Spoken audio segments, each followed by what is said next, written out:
ஆடி மாசம் முடிவு வரைக்கும் நாங்க எங்க பொண்ணு எங்க வீட்லயே வச்சுக்கிறோம். கூட்டு போங்க. ஏதோ பேசுறப்ப நான் உங்க பொண்ணு. ஆமா நீங்க வாங்க அத்தை.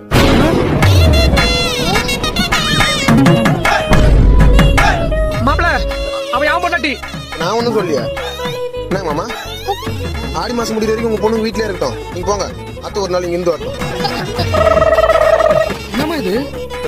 என்ன அத்தை? மாப்பிள என்ன மூஞ்சி மாறுது?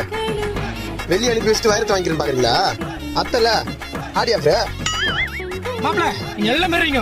அதெல்லாம் முடியாது. என் மறுபடி விட்டால என்னால ஒரு நாள் இருக்க முடியாது. இப்ப தெரிஞ்சா என் கஷ்டம். உங்களுக்கு கல்யாணம் ஆயினா ஒரு 25 வருஷம் இருக்குமா? உங்களாலே உங்க பொண்டாட்டியை விட்டு ஒரு நாள் இருக்க முடியல. எனக்கு கல்யாணம் ஆகி வெறும் 25 நாள் தான் ஆகுது. என்னால எப்படி என் பொண்டாட்டியை விட்டு ஒரு மாசம் இருக்க முடியும்?